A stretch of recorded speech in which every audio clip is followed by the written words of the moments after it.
All right, let's dive in. Today we're tackling restaurant menus.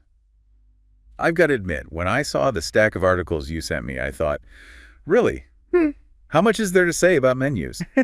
But looking through these, I'm realizing it's a whole lot more complex than I ever considered. Yeah, it's deceptive, isn't it? We all look at menus all the time, but there's a lot happening beneath the surface. So convince me, what's the big deal? Why should I, as a diner, care about the ins and outs of menu writing? Well, think about it. You're making choices based on what you read, Yeah. right? And your whole experience is shaped by those choices. Okay, fair enough. But isn't it more about just being hungry and seeing what sounds good?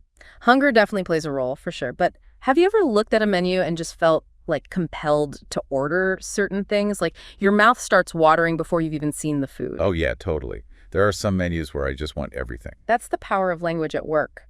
Those menus are likely using what we call sensory language, words that trigger those pleasure centers in your brain, making you anticipate the taste. So it's not just listing ingredients, it's like mind tricks to get you drooling. Huh, I guess you could say that. One article I read even compared it to like a theater production. Oh, interesting. How so? Well, the menu description is the script, the food is the performance, and the dining room, that's the stage. It's all about creating a multisensory experience. I like that analogy, and that makes even more sense when you think about online menus, right? Because that first impression really matters, especially if you're trying to stand out from all the other options. Absolutely. It's your virtual storefront. You've got to grab people's attention, make them crave what you've got. Okay, let's get specific.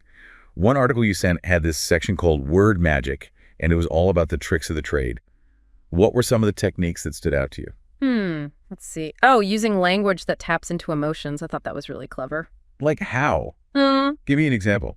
Well, instead of just saying chocolate cake, they might describe it as Grandma's famous chocolate cake made with her secret recipe. Ah, the nostalgia play. Yeah. Works every time. Right. You're not just ordering dessert, you're getting a slice of history. And suddenly it feels more special, even if it's a basic recipe. But there's a line, isn't it? Like I've seen some menus that are just so wordy, it's overwhelming. Oh, definitely. You don't want to ground people in details. One of the articles mentioned this sweet spot of around 40 to 60 words per description, enough to paint a picture, but not too much. Makes sense. So quality over quantity. And speaking of important details, we can't forget the practical stuff too, right? Totally. Allergies, dietary info, that's got to be clear no matter how fancy your descriptions are. Right. Got to keep people safe and satisfied. So we've established words have power. But like, how much power are we talking here? Can they really influence our choices that much? Oh, absolutely. There was this one article that went deep into the psychology, and it's wild how certain words can really trigger us. Like, take the word decadent. Okay, decadent. What's so special about that? Well, let's say you have a dessert on your menu. Maybe it's pretty standard, but you call it decadent chocolate mousse. Suddenly, it sounds luxurious, right? I guess so, yeah. Like something you'd get at a fancy restaurant. Exactly. And it's not necessarily manipulation. It's about tapping into those associations we have with certain words. That's pretty sneaky. I never thought about it that way. It's like menus are playing mind games with us. Oh, it doesn't have to be sneaky. It can be used to highlight what's special about a dish, too. Like Yeah. if something is locally sourced, calling it farm fresh or made with local ingredients appeals to those values. Oh, yeah. I see those phrases popping up everywhere now. It's about matching your language to your target audience. And speaking of appealing to different types of customers, it gets even more technical when we start thinking about search engines. Wait, hold on. SEO for menus. Really? Is that a thing? Oh, yeah, big time. In this digital age, people are searching for food online just like anything else. So your menu needs to be optimized if you want to be found. Okay, you've lost me. How do you SEO a menu? Well, think about it. What are people typing into Google when they're looking for a restaurant like yours? I guess it depends on the type of food. Maybe specific dishes. Exactly. So you want to make sure those keywords are incorporated into your descriptions. If you're a pizza place in Chicago, you got to mention Chicago-style pizza, deep dish, those kinds of terms. So it's about thinking like a hungry customer, anticipating what they'll search for. Right, but you don't want it to sound like a robot wrote it. Got to keep it appealing for humans, too. Okay, my mind is officially blown.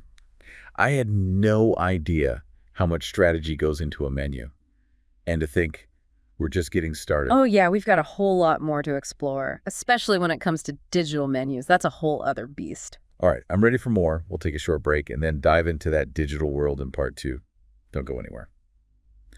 All right, welcome back. So we've talked about all the good stuff menus can do, but I'm curious, are there any menu mistakes? Things restaurants should avoid? Oh, definitely. There were a couple of articles that highlighted some common pitfalls, things that can really sabotage the dining experience. Okay, I'm all ears. What should we be watching out for? Well, one of the biggest ones is vagueness, like those descriptions that sound all fancy but don't actually tell you what the dish is. Ugh, yeah. Like chef's special salad. You order it expecting something amazing, and it's just wilted lettuce and a sad tomato. Exactly. Yeah. Vague descriptions set you up for disappointment. You're imagining one thing, but what arrives is totally different. Okay, so be specific. Don't overpromise. Ugh. Information overload. You can be descriptive, but don't go overboard. Nobody wants to read a novel before they order. I've definitely seen those menus. It's like, just tell me what's in the dish. Right. It's too much to process. You want to find that sweet spot. Enough detail to be enticing, but not overwhelming. So Goldilocks and the three bears of menu writing. Uh-huh. Exactly. Not too much, not too little, just right. Focus on the important stuff. Key ingredients, cooking methods, unique flavors. Leave out the fluff. Okay, makes sense. But it's not just what you say, it's how you say it too, right? Absolutely. You got to tailor your language to your target audience. Yeah, I can't imagine a burger joint using words like gastronomic symphony to describe their fries. Right. It's got to match the overall vibe of the place. Be authentic. So, know your audience. Mm-hmm. What about, style tips? Anything that makes a description pop? Oh, for sure.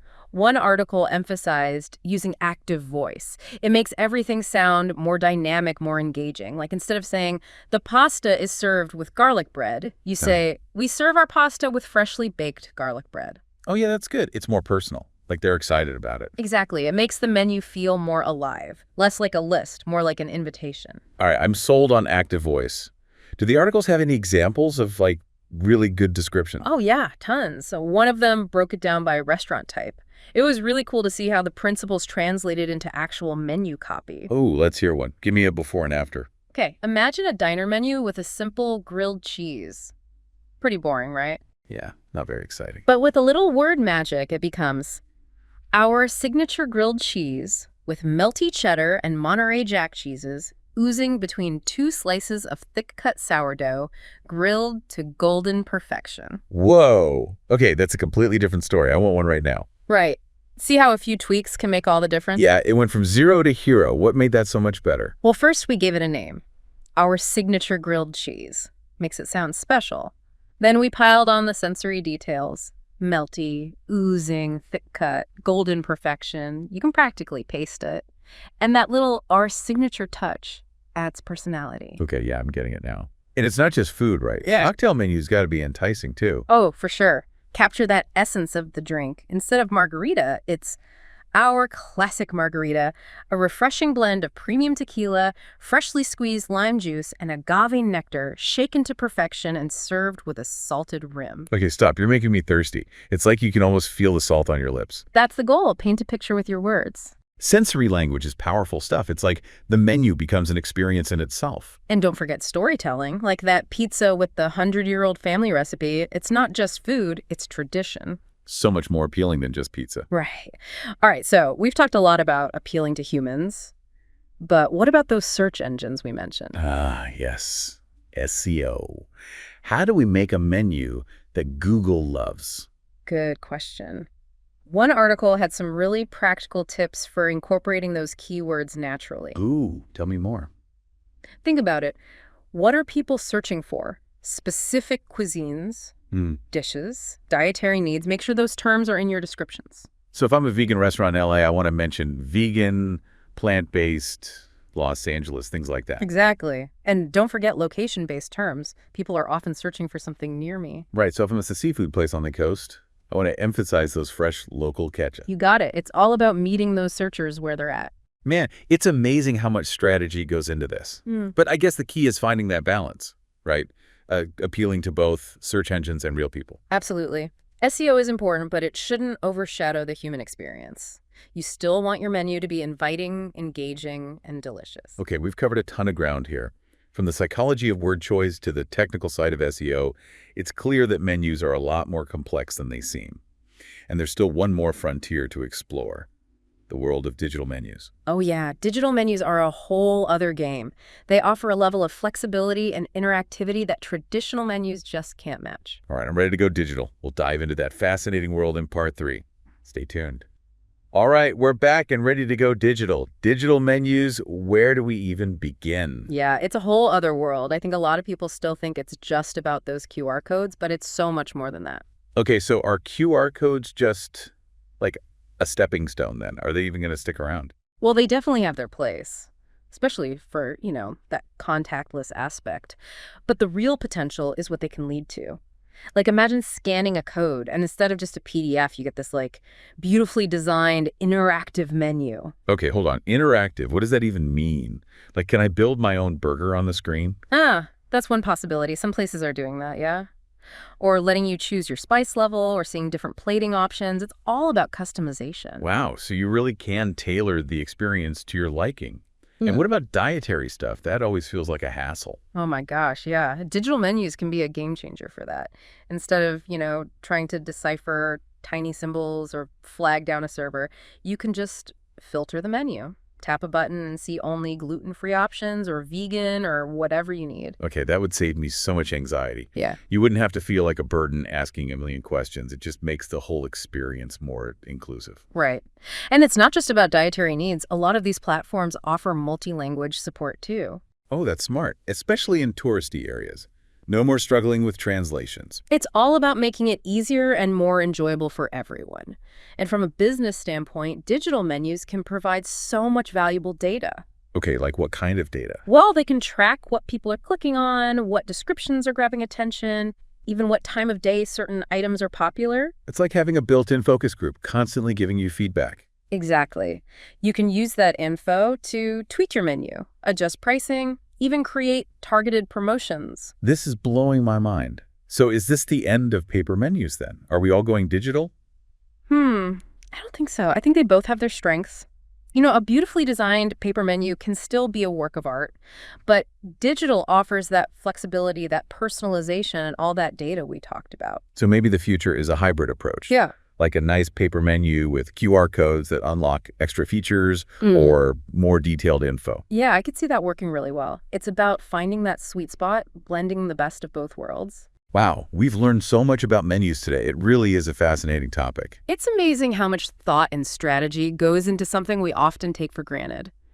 Next time I'm looking at a menu, I'm going to be thinking about all this stuff. The word choice, the layout, the psychology of it all. I hope so. That's what this deep dive is all about, getting people to think differently about the things they encounter every day. Absolutely. And to our listeners, we hope you'll do the same. Pay attention to those menus. See if you can spot the techniques we talked about. And let us know what you find. Happy dining, everyone!